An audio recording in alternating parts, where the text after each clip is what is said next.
Comencemos entonces, chicos. Silencio, por favor.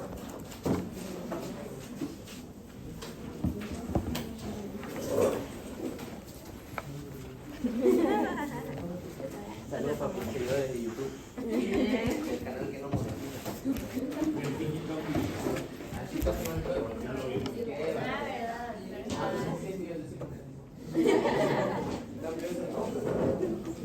Ya, chicos, buen día para los que recién llegan. Vamos a comenzar la clase. El día de hoy vamos a hacer esta primera parte del sistema digestivo. En su libro también lo van a encontrar dividido en esta misma forma, siguiendo los capítulos. Sistema digestivo 1 se habla acerca de cavidad bucal y las estructuras anexas a él, ¿no? Las estructuras asociadas a este sistema digestivo. Pregunta: ¿qué es el sistema digestivo? ¿Qué? Ah, sí, usted está yendo a la par de Marta ahorita. Sí. Bien. Ya sé que no es para mañana. Pero histología no, Marta. ¿Qué es el sistema digestivo? Un conjunto de órganos, ¿ya? ¿Qué? Se encarga de la... Ya, o sea, estamos bien, porque cuando ustedes les preguntan, ¿es un sistema? Debe empezar ahí, es un conjunto de órganos. ¿Correcto? Ahora, digestivo, que se encarga de cumplir las siguientes funciones: digestión, reglamentación, metabolismo de los alimentos. Bien, ¿está complicado? Eso es lo que quería que vean. El sistema es un conjunto de órganos. Entonces, eso es lo que debemos empezar a ver. El día de hoy vamos a empezar con lo que es cavidad bucal. Pero primero veamos, como siempre, generalidades o fundamentos del sistema digestivo. Vamos a ver cómo está dividido este sistema digestivo, y es que realmente vamos a encontrar todo lo que es el tubo digestivo, por un lado, y por otro lado tenemos a los órganos, porque son un conjunto de... ¿Qué es un órgano? Un conjunto de tejidos. Exacto. Vamos a encontrar los órganos que están asociados. ¿Cuáles van a ser esos órganos? La lengua, los dientes, las glándulas salivales, el hígado y la vesícula biliar. Estos son los órganos asociados al sistema digestivo. Esto es una parte. Y la otra parte es el tubo digestivo propiamente dicho. ¿De qué se encarga nuestro sistema digestivo? De la ingesta de alimentos. O sea, toda la ingesta, que aproximadamente estamos considerando de que 1200 mililitros de agua y 800 gramos de alimento ingresan a diario a través de la boca y entran en contacto con este sistema digestivo. Entonces, desde el momento en que nosotros ponemos un alimento en la boca, ya tiene que haber un proceso de digestión. Es decir, la boca o la cavidad bucal es la primera estructura anatómica que va a iniciar con las funciones del sistema digestivo. Y justamente acá podemos ver esa referencia: 1200 ml de agua y 800 gramos de alimento aproximadamente, en promedio, es lo que una persona ingiere en el día. Y automáticamente este alimento empieza a cambiar de nombre, que se llama bolo alimenticio. Bien, entonces las estructuras de la cavidad bucal, ¿cuáles eran? ¿O cuáles son? La lengua, los dientes, Glándulas salivales. las glándulas salivales empiezan a interactuar con el alimento, el bolo alimenticio. Ahora, la secreción de las glándulas salivales a nivel de la cavidad bucal, más o menos la producción es de alrededor de 1,5 litros de saliva. O sea, 1500 ml se producen en la cavidad bucal gracias a las glándulas salivales. Pero doctor, ¿y cómo si yo consumo 1800 ml, 1500, o sea, no me voy a deshidratar? No, ¿por qué? Porque más abajo se va a absorber el agua. ¿Ya? Eso es lo que pasa. Sigamos entonces con el camino del alimento. Vamos a ver de que a nivel del estómago también hay una excreción, hay una secreción, en este caso del ácido clorhídrico, del jugo gástrico, que tiene aproximadamente 2 litros de producción. Entonces vamos a ir sumando. Y quiero que también vayan viendo la diferencia entre el pH.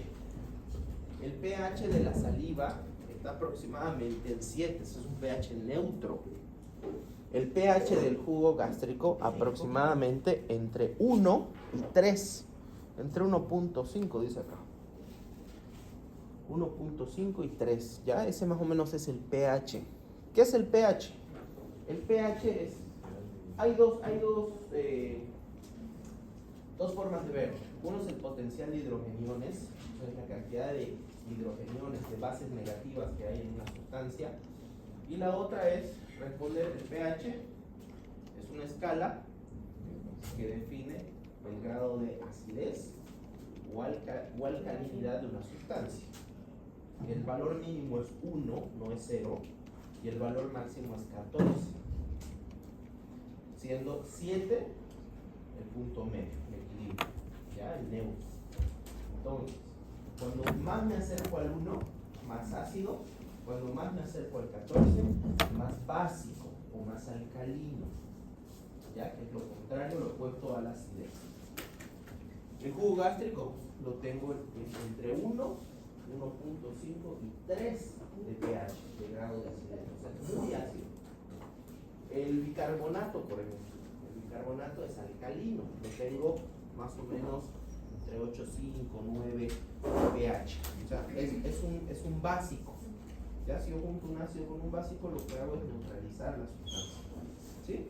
Entonces vamos viendo que el pH de la saliva, que era neutro, a medida que va bajando, necesito un pH mucho más ácido. ¿Para qué? Para poder generar una mejor digestión.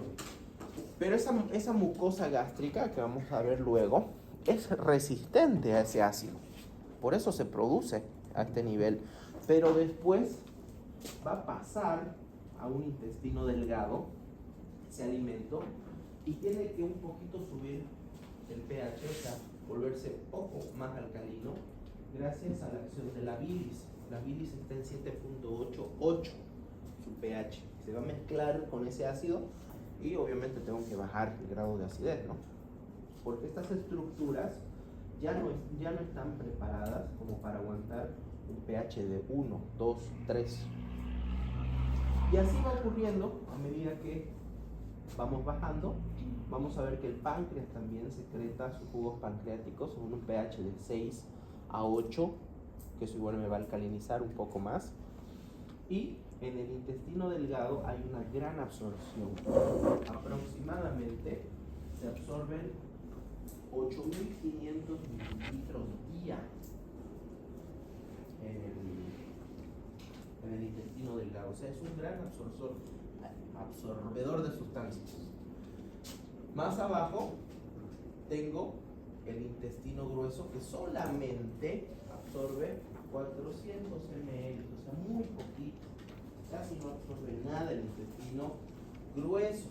Pero tanto el intestino delgado como el intestino grueso, ambos tienen también la función de secreción, cumplen la secreción intestinal.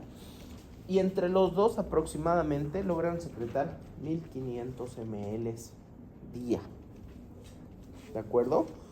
Y finalmente, todo aquello que no ha sido digerido va a salir en la excreción en forma de heces. Aproximadamente 50 gramos de sólido mezclado con 100 gramos de líquido. ¿Ya? Ese es más o menos el promedio en heces que debería salir después de un día. En un día completo. ¿Ya? Entonces, vamos nuevamente recapitulando. La mucosa digestiva, ¿qué es la mucosa digestiva? Es todo el revestimiento interno de este tubo digestivo. Todo ese revestimiento tiene funciones de secreción, absorción, al ser un epitelio, protección o barrera, eso es importante, y obviamente protección inmunitaria. Incluso estos niveles de acidez son una protección local inmunitaria.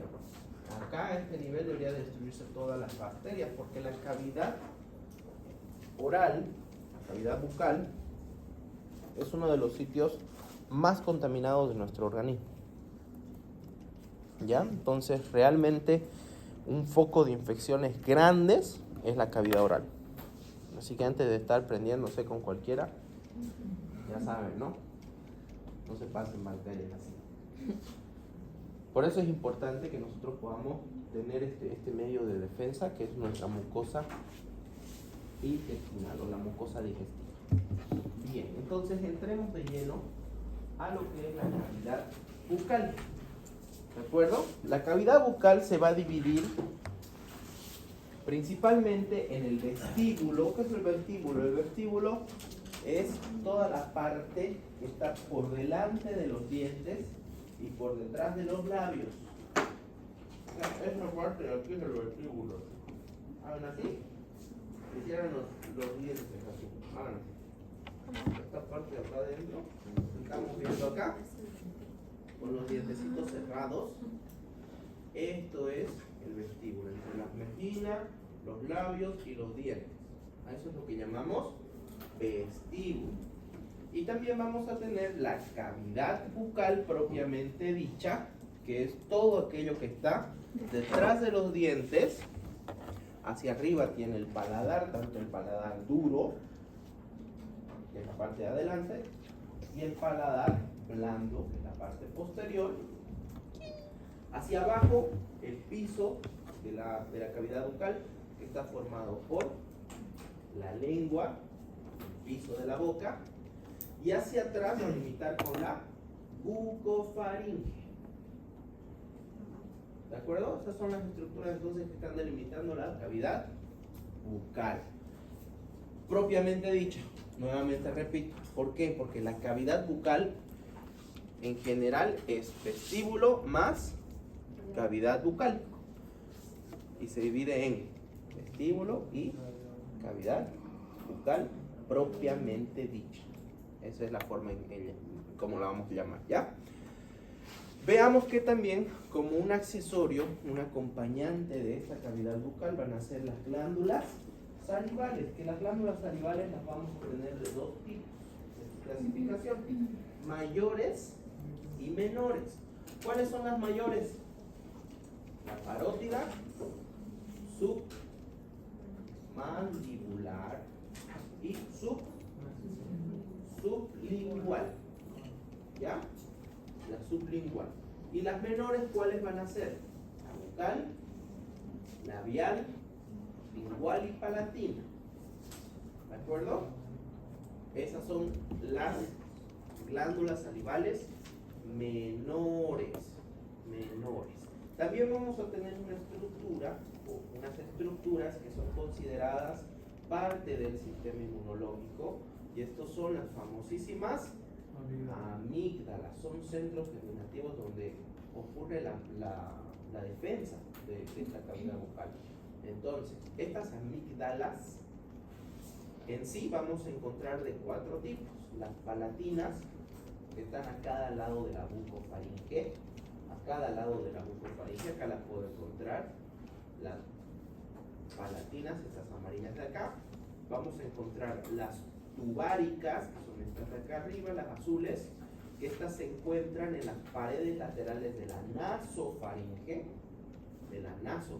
Vamos a encontrar la adenoides, que se encuentra en el techo de la nasofaringe, en esta parte de acá. Y vamos a tener las linguales, que se encuentran en la superficie dorsal de la base de la lengua, que es esta de acá. Tenemos la adenoides y las amígdalas linguales, están centralizadas. Las tubáricas y palatinas están lateralizadas. Entonces, cuando vemos la estructura de estas, están formando una especie de anillo. Este anillo es conocido como el anillo de Waldeyer. Ese es el nombre que se le da a esta estructura de amígdalas. ¿Ya? Anillo de Waldeyer. Entonces, si yo les pregunto, ¿cómo estaba formado el anillo de Waldeyer? La respuesta va a ser por las amígdalas palatinas, tubáricas, adenoides y linguales. Así de recibir.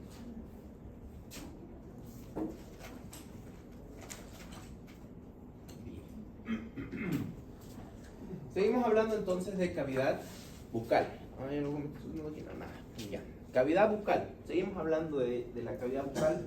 Vamos a ver de que el revestimiento de esta cavidad bucal está dado por tres tipos de mucosa. Tres tipos de mucosa. La primera es la mucosa masticatoria, que va a ser aquella que va a revestir todo lo que son las encías, el paladar, pero el paladar duro, no el paladar blando. Y está formado por un epitelio plano estratificado queratinizado. Epitelio plano queratinizado. Epitelio plano queratinizado que a medida que va avanzando se va convirtiendo en paraqueratinizado. Igual, epitelio plano estratificado paraqueratinizado. Esto es una nueva palabra, ¿verdad? Eso de paraqueratinizado nunca lo habíamos escuchado. Bueno, ¿qué quiere decir eso de paraqueratinizado? Que hay queratina, que la queratina vemos que estaba en las células muertas prácticamente de los revestimientos, pero acá encontramos núcleos. Todavía hay células que mantienen su núcleo, por eso se llama paraqueratinizado. ¿Ya? Esto de acá, normalmente ustedes ya tienen que darse cuenta, epitelio plano y estratificado, estoy hablando de que es una estructura que va a soportar fricción, es una estructura que tiene que tener un grado extra de resistencia. Y si encima lo queratinizo, le abordo un poco más de resistencia. ¿Ya? Entonces, por eso está en la mucosa masticatoria. En la mucosa masticatoria. Acuérdense de eso. Ahora, la lámina propia, que es el tejido subyacente de este epitelio, está formado por tejido conectivo laxo irregular. Tejido conectivo laxo irregular. Y es un tejido irrigado. El tejido conectivo sabemos que lleva vasos sanguíneos, ¿verdad? Entonces es un tejido conectivo de tipo laxo y está irrigado. Perdón, no es irregular, es irrigado. Estoy en otro. ¿Por qué? Porque el tejido laxo no hay eso de modelado y no modelado. Es el tejido conectivo denso. Ese viene modelado y no modelado. Bien. Entonces es un tejido conectivo laxo irrigado, que lo que va a hacer es llevar los nutrientes hacia el epitelio, ¿no? Como en todos los lugares.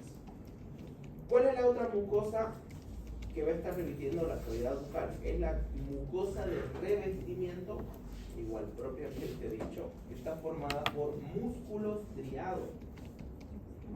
¿Dónde hay este músculo estriado? Hay en los labios, en las mejillas y también en la lengua. ¿De acuerdo? Va a estar formada esta mucosa también por hueso y glándulas. Entonces son los componentes que van a formar esta mucosa de revestimiento: músculo estriado, hueso y glándulas. ¿De acuerdo? La parte epitelial está formando un epitelio plano estratificado, no queratinizado, y cabe recalcar que la cavidad bucal es muy vascularizada. Nuevamente aquí me insiste en el tema de que hay una irrigación importante en la cavidad bucal. ¿Alguna vez alguien se ha cortado la lengua?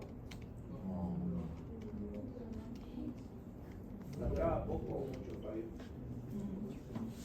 ¿Nadie alguna vez ha tenido algo se ha mordido la lengua? Sí. ¿Sangraba mucho o Un poquito. Siga. La lengua es un órgano que sangra bastante.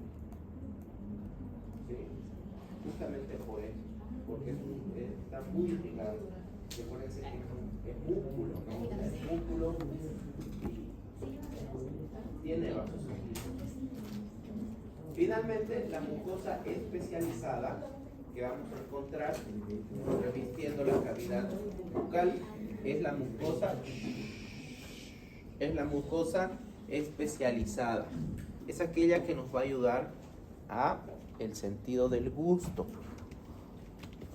Está ubicado en la superficie dorsal de la lengua. Esta es una mucosa especializada asociada a diferentes estructuras nerviosas que nos van a ayudar con el sentido del gusto. Entonces, vamos a hablar ahora acerca de la lengua.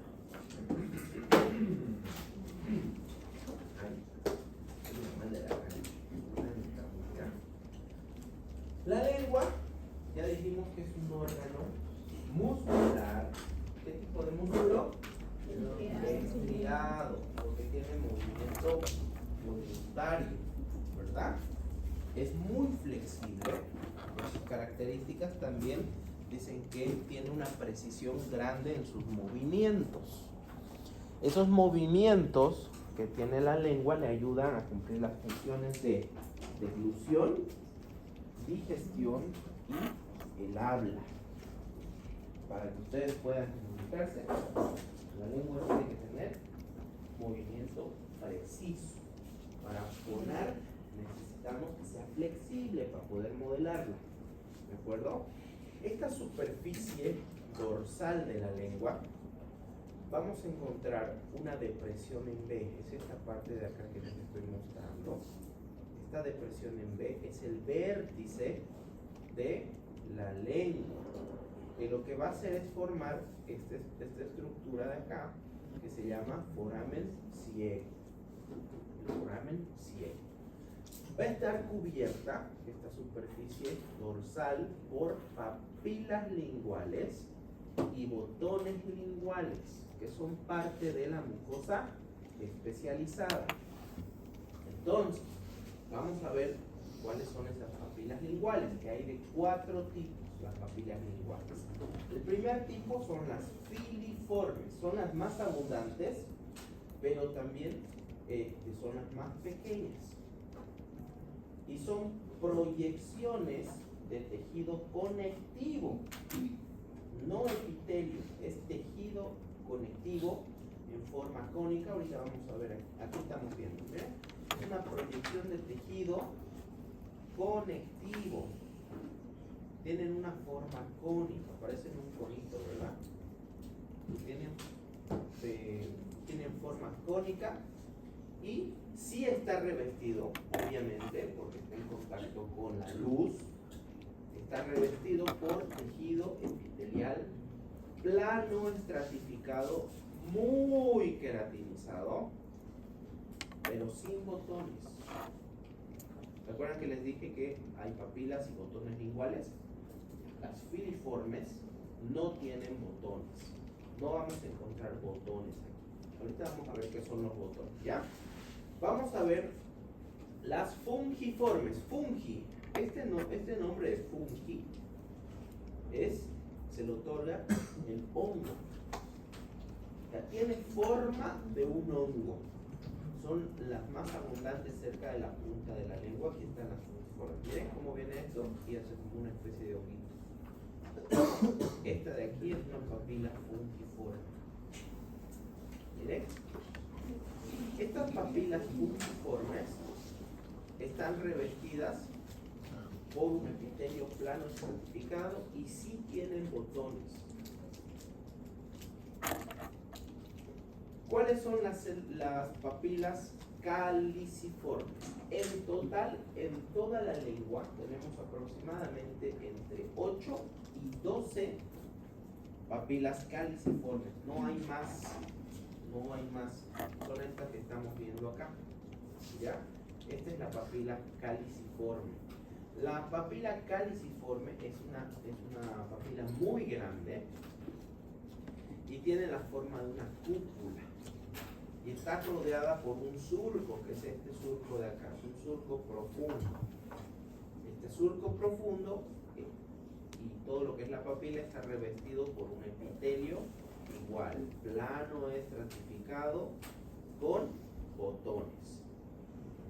Y finalmente las foliadas, que son estas de acá, son unas crestas un poco más bajas, que también tienen hendiduras entre ellas, hay estas hendiduras, ¿sí? Que son profundas, y van a estar también revestiéndose por epitelio plano estratificado. Y obviamente tiene botones. ¿En qué lugares voy a encontrar estas papilas? En los bordes de la lengua. Ya en los bordes de la lengua. Hablemos entonces de los botones. Los botones son estas estructuras ovaladas, que tienen un color pálido, y que se extiende su espesor a través de todo el espesor del epitelio, formando esta estructura que se llama poro gustativo. Esta estructura se llama poro gustativo. Ya es la parte visible del botón, el poro gustativo. Y va a estar formado todo este botón por tres tipos de células. Vamos a ir viendo una por una. La primer tipo de célula es la célula neuroepitelial o célula sensorial, que son las más abundantes y numerosas. Son estas células de acá, que tienen una tinción un poco más rosadita. ¿Ya? Estas células, que son las sensoriales, son alargadas, se extienden a través de todo lo que es la lámina, desde la lámina basal, mejor dicho, hasta el poro, y en esta parte final emite vellosidades. Por lo tanto, es una célula epitelial. ¿No ves? Si tiene microvellosidades, es una célula epitelial. Bien. Su base, o sea, su superficie apical tiene microvellosidad, ¿verdad? Que se asocian con el poro gustativo. Su base está asociada con una estructura que son las prolongaciones aferentes de las neuronas sensitivas de los nervios facial, glosofaríngeo y vago. Facial, séptimo par, glosofaríngeo noveno y vago décimo. ¿Okay? Entonces, estos son los nervios que están, digamos, inervando estas células que son sensoriales. Ya me está entonces diciendo de que estas van a tener una función en el sentido del gusto. ¿Cuáles son las células de soporte? Las células de soporte van a ser abundantes, van a ser alargadas y también tienen una extensión desde la lámina basal hasta el poro. Son estas de aquí, las células de soporte. Miren, desde la lámina basal hasta el poro. Desde el poro hasta la lámina basal. Y también emiten estas vellosidades. ¿Ya? Emiten vellosidades también. Estas son las células de soporte. ¿Cuál es la diferencia? Estructuralmente son muy parecidas. La diferencia es que no están en relación con estas células nerviosas. No hacen sinapsis. ¿De acuerdo? Por eso se llaman células de soporte. Y finalmente tengo las células basales, que como hemos visto en los anteriores temas, estas células que se encuentran normalmente en la base, en la lámina basal, son células madre. Son las que van a dar origen a los otros dos tipos celulares. ¿Ya? Entonces aquí tenemos un cuadrito donde me muestran esos tres tipos de células, las células sensoriales, las de soporte y las células madres. Y aquí también tengo este mismo dibujo, el poro, ¿sí? Las microvellosidades a este nivel, las células de soporte, las células sensoriales teniendo una conexión ¿con qué? Con el haciendo sinapsis con los nervios. ¿De qué par entran eres? Séptimo, noveno y décimo. ¿Cómo se llama? Perfecto. Se viene la parte divertida.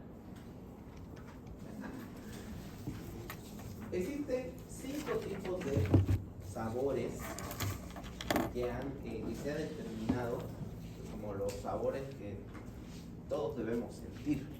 ¿Cuáles son esos? Son amargo, dulce, umami, ácido y salado. ¿Qué es eso de umami? ¿Han escuchado alguna vez?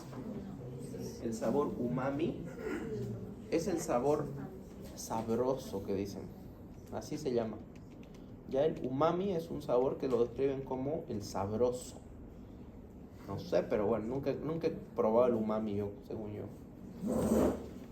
Bien, entonces, ¿cómo viaja la información del sabor? O sea, ya vimos cuando estábamos hablando de oído cómo viaja el sonido, ¿verdad? En vista igual hemos visto cómo viaja el tema de la vista, los colores y demás. Ahora, en el sentido del gusto, veamos cómo viajan los sabores. Primero vamos a empezar hablando acerca de amargo, ¿ya? El sabor amargo. Al igual que en el olfato, que dijimos que había moléculas odoríferas, ¿recuerdan? Igual en la comida tenemos diferentes tipos de proteínas que van a encontrar un receptor. ¿Dónde? En las células sensoriales, ¿ya? En esta estructura que es el botón gustativo. Vamos a encontrar un receptor a esa proteína y ese receptor está acoplado a una proteína G. Siempre que ustedes escuchen proteína G, es una proteína que está asociada a un receptor que actúa como un mensajero.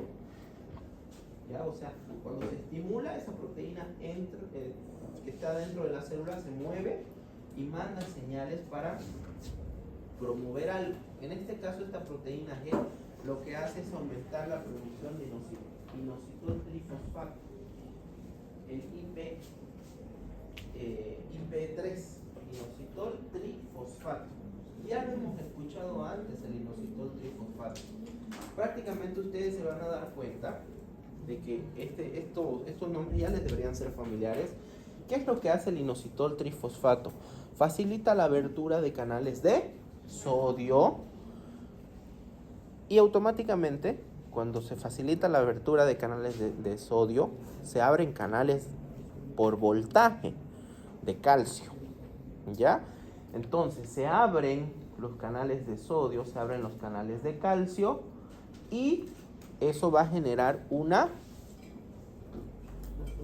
despolarización de la membrana, lo que hace que las vesículas sinápticas, es decir, los neurotransmisores que se encuentran, empiecen a interactuar con esta fibra nerviosa aferente gustativa que la van a estimular y ese estímulo va a llegar a través del glosofaringeo, del facial, del vago, a una región específica del cerebro donde se va a interpretar el sabor amargo, ¿ya?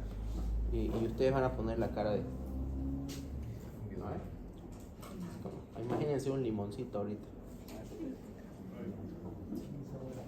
O sea, de imaginarse nomás ya me hacen... ¿no? O sea, se ha activado esa misma vía sin necesidad de estimular por la...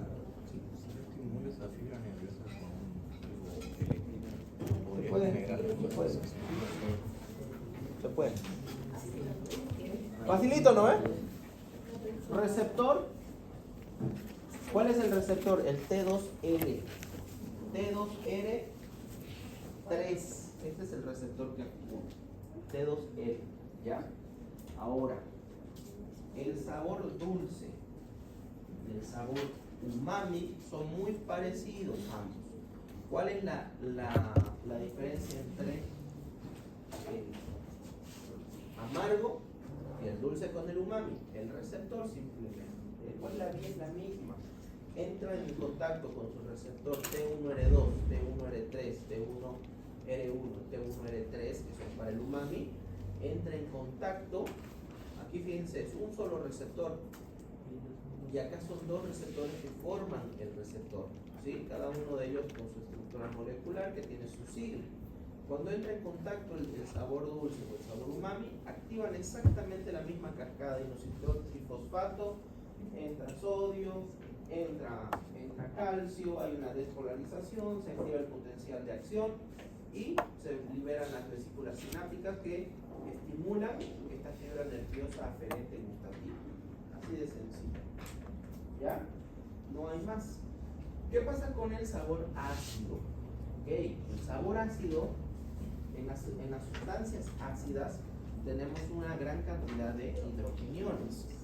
Estos hidrogeniones entran en contacto con estas células sensoriales, ingresan a la célula y bloquean los canales de potasio.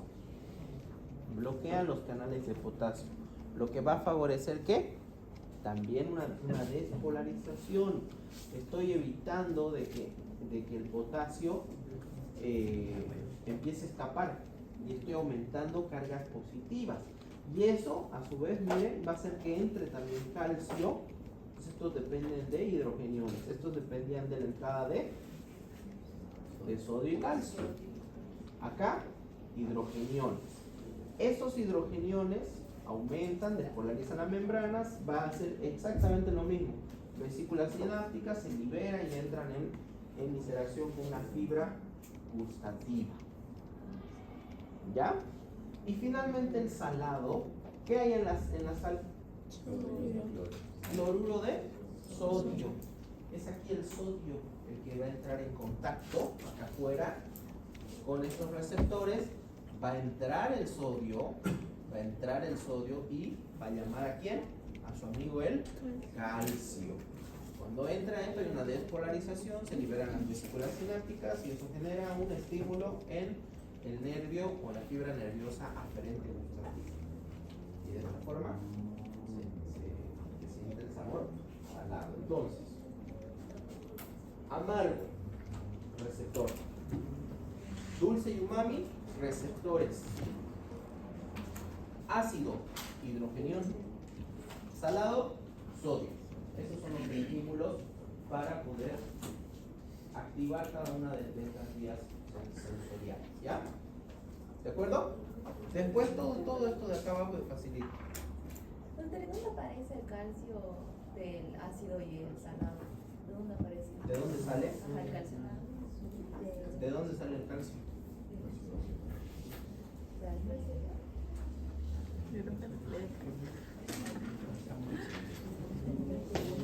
¿Dónde aparece el calcio? Me decís, o sea, a ver si te entiendo. ¿De dónde saco calcio?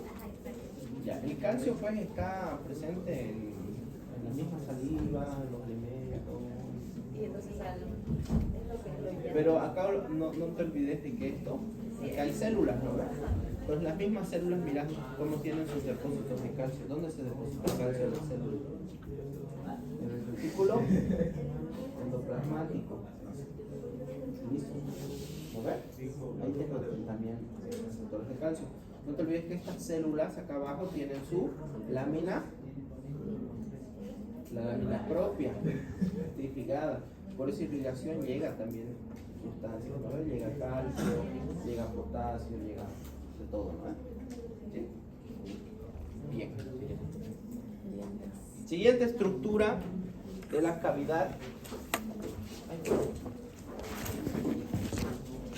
De la cavidad bucal, los dientes. ¿Qué son los dientes?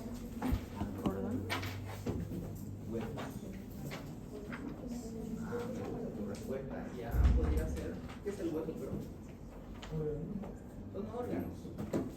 son órganos mineralizados los dientes, ¿ya? Que son indispensables, son necesarios para el proceso digestivo. Por eso cuando ustedes sean médicos y les llegue un paciente con problemas de estreñimiento, con problemas de síndrome irritable, de colon irritable, síndrome de intestino permeable, cualquier alteración del tracto digestivo, lo primero que ustedes tienen que hacer es decirle a su paciente, a ver, abra la boca. ¿Tiene todas las piezas de vitalidad su paciente o no tiene? No tiene. Porque su problema está empezando ahí, el tema digestivo. Es indispensable, dice. No dice es importante. Dice es indispensable para el proceso digestivo. Entonces estos dientes que los niños tienen 10 dientes decimales, es decir, primarios o de leche, y desde los 6 años hasta los 13 años ellos empiezan a reemplazar estos 10 dientecitos por 16 dientes, que ya son los dientes secundarios o permanentes.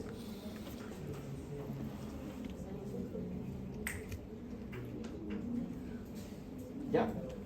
Van a ser parte de la dentadura del adulto, ¿ya? Entonces ese es el cambio en la composición. Ahora les dije que estos son órganos mineralizados. Vamos a ver cómo los dientes están formados por 3 tipos de tejidos especializados, porque para que sea un órgano tiene que estar formado por diferentes tejidos, ¿verdad? Entonces vamos a ver cuáles son esos 3 tejidos que son especializados, que forman el diente. El primero es el esmalte. Vamos de fuera hacia adentro. El esmalte es un tejido mineralizado acelular. Quiere decir aquí que no hay células, que es derivado del epitelio. Tiene un 98% de hidroxiapatita en su composición. ¿Qué era la hidroxiapatita? Son los cristales que forman hueso. Con la diferencia de que acá tengo un 98% del total del esmalte está formado por este mineral. Eso lo lleva a hacer al diente la estructura más pura de todo nuestro organismo. Esta hidroxiapatita se organiza en forma de bastones de 4 micras de ancho por 8 de alto, ¿sí? Que son estos bastones de acá. De esta forma se va organizando la hidroxiapatita para formar el esmalte del diente. Este esmalte del diente está en la corona del diente. En la corona del diente, en toda la parte superior. Ahora, esta corona está dividida en 2 partes. Una corona clínica y una corona anatómica. La corona anatómica prácticamente empieza por debajo de este reborde o el surco gingival, y la corona clínica empieza desde el punto en el que se ve el esmalte del diente. ¿Ya? Ese con fines de poder hacer una referencia al esmalte. El esmalte que se ve es la corona clínica, y el esmalte que no se ve más el que se ve es la corona anatómica. Ya a este nivel, donde termina el esmalte, donde termina el esmalte y va a empezar el cemento, la línea entre cemento y esmalte está a esta altura, y desde aquí hacia arriba esmalte, desde aquí hacia abajo cemento, que es lo que vamos a ver aquí. ¿Qué es lo que hace el cemento? El cemento recubre la otra estructura del diente, que es la raíz. El esmalte reviste la corona y el cemento reviste la raíz. Este cemento, como habíamos dicho, va desde la línea entre el cemento y el esmalte, y está formado o es producido en la matriz extracelular de este tejido por unas células que se llaman cementoblastos. Cementoblastos. Estoy hablando de matriz extracelular. La matriz extracelular que se llama cementoide. Si digo que es matriz extracelular, ¿qué tipo de tejido será? Tejido conectivo. ¿Quién es la principal célula del tejido conectivo? El fibroblasto. Acá cambia de nombre. Se llama cementoblasto. Va a ser el encargado de producir todo este material que vemos acá. ¿Se acuerdan cómo en el cartílago los condroblastos empezaban a formar cartílago, y llegaba un punto en el que ese cartílago lo envolvía al condroblasto, y desde ahí se empezaba a llamar condrocito? ¿Se acuerdan, verdad? Pasa exactamente lo mismo acá. Este cementoblasto empieza a fabricar el cemento hasta que se ve envuelto por su cemento, y a partir de ahí se llama cementocito. cito. Esta matriz extracelular que forma esta célula tiene una alta cantidad de colágeno. Ya, alta cantidad de colágeno de tipo. ¿Qué tipo de colágeno será?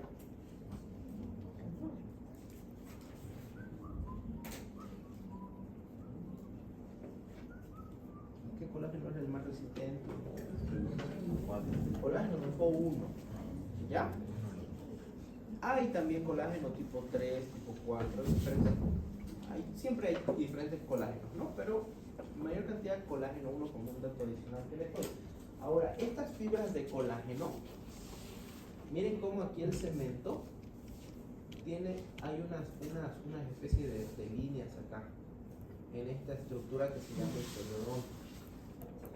Bien, ¿qué es lo que pasa? Estas fibras de colágeno también reciben el nombre de fibras de Sharpey, así como la del perrito, ¿no? Esto Sharpey, lo mismo aquí. Son las fibras de Sharpey. ¿Qué van a hacer ellos? Ellos proyectan esas fibras hacia fuera de la matriz del cemento y se introduce en la matriz ósea de la pared alveolar, que es esta pared de acá. Entonces, estas fibras que se introducen son las que van a formar lo que conocen los odontólogos como el ligamento periodontal. Ligamento periodontal. Entonces, este cemento lanza sus fibras de colágeno para atraparse con la estructura ósea, con el hueso, ¿ya? ¿Para qué sirve esto? Esto sirve para fijar, obviamente, el diente, pero también esto, al ser una estructura anexa que se va a anexar, tiene y le brinda al diente cierto grado de movimiento normal. Si ustedes hacen fuerza al masticar, sienten cómo sus dientes se abren así. A ver, quiero que todos muerdan fuerte, por lo menos las muelas. Las muelas tienen mejor movilidad, con sus raíces más cortas. Sienten, ¿no ves? Como los dientes como que se forzaran a abrirse un poquito, ¿sí? Bajo esta premisa de que tienen movilidad los dientes, bajo esa premisa es que se usan los famosos frenillos, los famosos brackets, ¿sí? ¿Por qué? Porque si el diente no tuviera movilidad, ¿para qué te pongo eso? Entonces, ¿qué estoy haciendo con eso? Estoy traccionando los dientes de a poquito, porque cada semana van y te ajustan, ¿no? Te dan una vuelta a tu tuerca, ¿no? Entonces, cada semana, cada 2 semanas, cada mes, tienen que reajustar, porque este ligamento periodontal, y quiero que miren aquí como el cemento lanza sus fibras hacia la pared ósea. Entonces, yo estoy traccionando y estas fibras van a ir cediendo de a poquito, y eso es lo que va a generar de que la periodoncia se llama ortodoncia, que se dé los tratamientos de ortodoncia, ¿de acuerdo?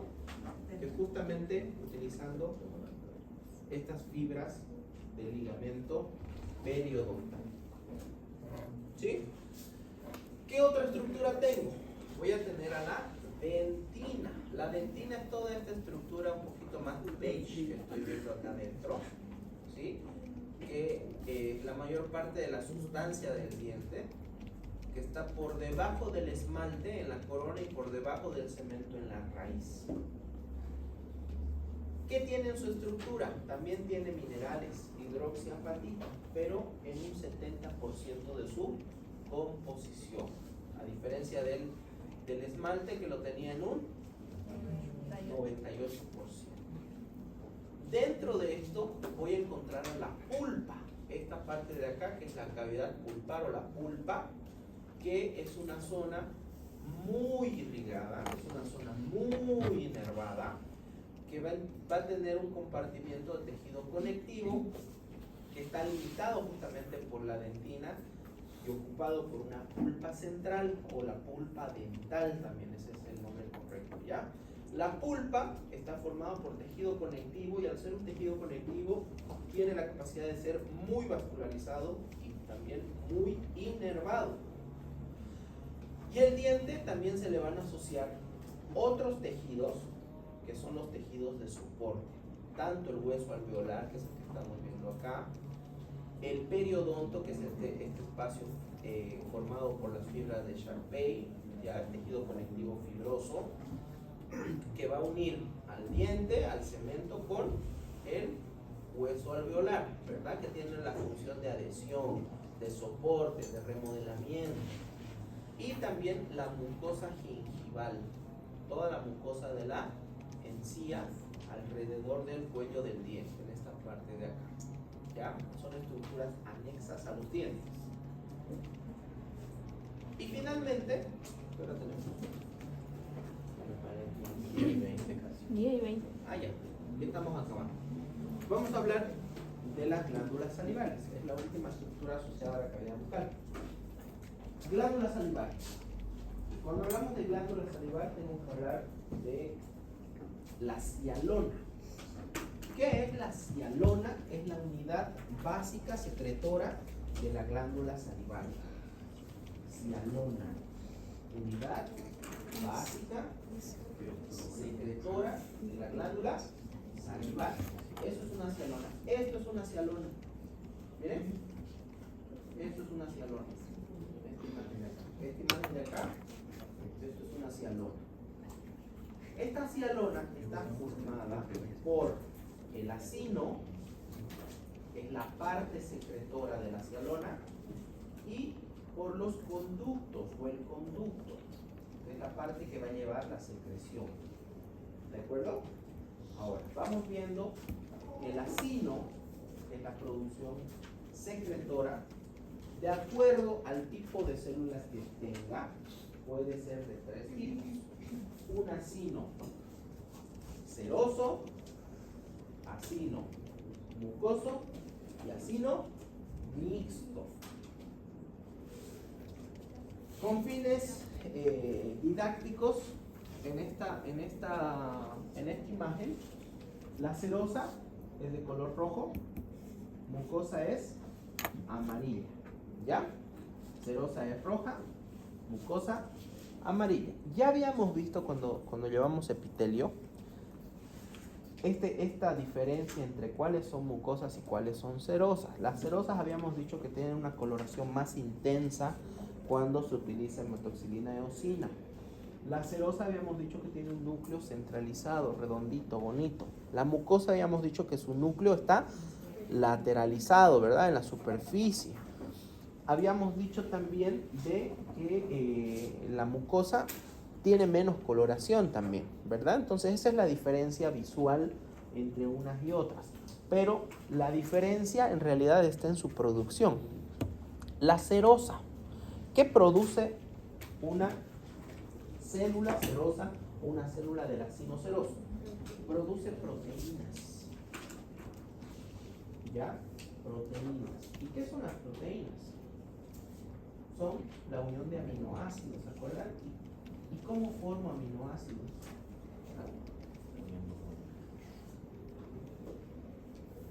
¿Qué necesito para formar proteínas, para formar aminoácidos? ¿Qué necesito? ¿Qué necesito para cocinar un rico cuñapé? Yo que no sé ese cuñapé. Almidón, queso. Necesito una receta, ¿no? Primero, porque yo no sé hacer cuñapé. Así me dicen, doctor, haga cuñapé, y puedo inventar. Me puede hacer un cuñapé. Pero el cuñapé capaz no me sale. Entonces, ¿qué necesito? ¿Y dónde tengo la receta yo para fabricar proteínas? Internet. ¿Dónde las tengo? En el núcleo. En el núcleo. Todo lo que es el ADN, ahí están las recetas. Ahora, que saco del núcleo la receta, la llevo hacia afuera del núcleo, en el citoplasma, y ahí necesito de dos organelos principalmente para la síntesis de proteínas. ¿Cuáles son? Ribosomas y retículo endoplasmático rugoso. Y también voy a necesitar aparato de Golgi, etcétera, etcétera, ¿no? Pero como hay una alta carga de ácidos nucleicos, porque estoy fabricando proteínas, por eso la tinción es más intensa. ¿Ya? porque se producen proteínas en los acinos serosos. ¿Cuáles son esos productos que va a tener el acino seroso? Principalmente voy a encontrar la amilasa, que es una enzima digestiva que va a degradar a los carbohidratos. Voy a encontrar la muramidasa y la lactoferrina. Estas dos actúan como fuente de protección y defensa contra microorganismos. ¿Ya? O sea, son una especie de biocidas, de sustancias biocidas que van a matar organismos, principalmente patógenos, porque les he dicho que la boca es de los lugares más contaminados del organismo. Bien, las mucosas, ¿qué va a producir? Va a producir moco, pero antes de ser moco se llama gránulo mucinógeno. Ese gránulo mucinógeno, el momento en el que se necesita liberarlo, ya se libera como mucina, es decir, moco. Ahora, acá veamos. Quiero que vean aquí cómo tengo estos gránulos de zimógeno. Ese es el nombre que reciben. ¿Se acuerdan que habíamos visto cuando estábamos viendo tinciones y ustedes aprendieron de memoria cuáles se teñían más con color azul? ¿Sí? Los gránulos de zimógeno estaban ahí, ¿se acuerdan? Y ustedes decían, no, ¿qué será esto? Bueno, aquí están. Estos son los gránulos de zimógeno. Miren estas coloraciones. Esto es el producto de una glándula serosa que está listo para ser liberado a la luz. ¿Qué más entonces puedo encontrar aquí? En esta imagen no se ve bien. Cuando lo vean en las diapositivas, van a ver aquí todo el tallarín de retículo endoplasmático rugoso que hay acá. Ya que yo necesito esto, voy a encontrar el aparato de Golgi, que se ve bien en pantalla, aquí no se ve nada. Y estos están asociados a la producción. Estas son las vesículas. Y dentro de estas vesículas, ¿qué hay? Los gránulos de zimógeno. Estas manchitas más negras, más coloraditas, eso es lo que se va a liberar hacia la luz. ¿Ya?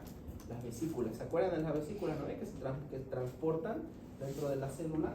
Bueno, esto es lo que van a llevar hacia la luz y en la luz se libera. Y esas son las proteínas. La amilasa. ¿Cuáles eran otras? La lactoferrina, la muramidasa. El moco. El moco habíamos dicho que en las inyecciones se perdían, ¿se acuerdan? Entonces aquí tengo, miren, las vesículas y tengo la luz. ¿Cómo está llegando la vesícula hacia la luz? Para liberar la mucina, que es el moco. Y finalmente tengo las mixtas, las que tienen producción tanto serosa como mucosa. Aquí voy a encontrar algunas. Miren, acá hay un gránulo de zimógeno y puro moco, ¿no? Gránulo de zimógeno, aquí también, gránulo de zimógeno, y estos son muco. Producción mixta. Ahora, dentro de lo que son las glándulas mayores, habíamos dicho que tenemos la parótida, submandibular y sublingual. Tres tipos, ¿no ves? La parótida es completamente serosa. Aquí también es parótida, completamente serosa. La submandibular es mixta, pero produce más serosa que mucosa. Y la sublingual al revés, es mixta, pero produce más moco que proteínas, que serum, ¿ya?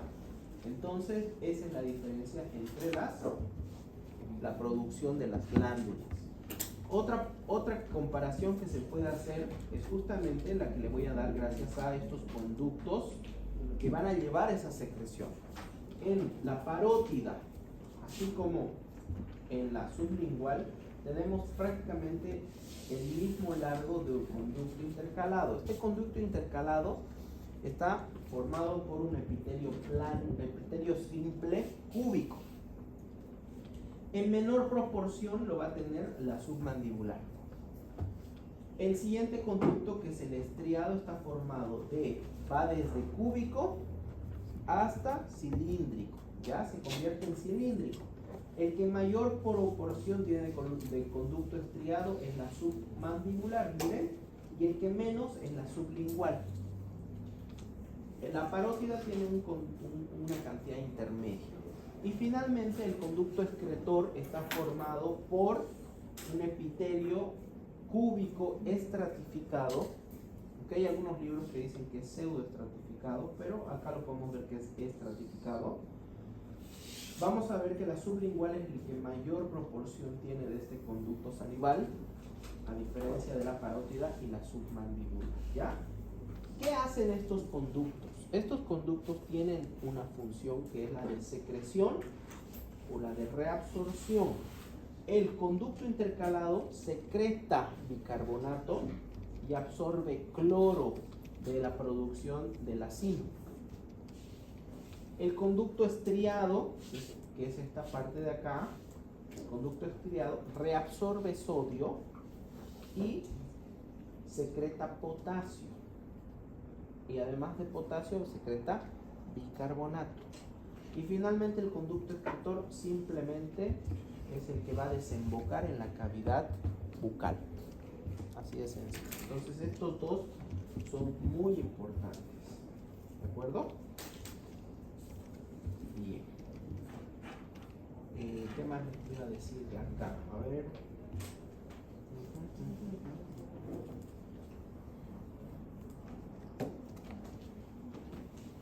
Finalmente, la composición de la saliva. ¿Ya? La saliva, dijimos que aproximadamente 1200 ml por día se producen y tienen funciones protectoras y digestivas. Vamos a tener componentes orgánicos y componentes inorgánicos en la saliva. Dentro de los componentes orgánicos vamos a ver que los más importantes son las proteínas, entre ellas la amilasa. Vamos a ver la muramidasa, que es la que tiene este nombre también de lisozima, que dijimos que era antimicrobiana. La lactoferrina, miren que la cantidad es mínima. Y tenemos un montón de sustancias orgánicas. Tenemos factor de crecimiento epitelial, tenemos inmunoglobulinas. La principal inmunoglobulina de la saliva es la inmunoglobulina de tipo A. Pregunta de examen igual puede ser eso. ¿Cuál es la inmunoglobulina de las secreciones corporales? Entre ellas la saliva. Inmunoglobulina A. ¿De acuerdo? Vamos a tener un pequeño porcentaje de glucosa, alguno que otro molécula de colesterol, ¿ya? Y dentro de los componentes inorgánicos, el principal es el potasio. El principal es el potasio. También vamos a encontrar sodio, calcio, fosfatos, cloruros y fluoruros. El flúor sirve como una sustancia que le brinda resistencia al esmalte, ya que le ayuda a fortalecer el esmalte. Pero el calcio y el fosfato son los componentes principales de la hidroxiapatita, por lo tanto son los encargados de mantener al esmalte dentario. ¿De acuerdo? Entonces parte de la producción de la saliva está dedicada a la protección de los dientes con esto. Si no hay saliva, como puede ocurrir, por ejemplo, haciendo una correlación clínica en un síndrome de Sjögren, donde no hay producción de saliva ni de lágrimas, vamos a ver un aumento en la cantidad de caries. ¿Ya? Bien. Final con eso. Terminamos. ¿Ya? ¿Preguntas, dudas, consultas?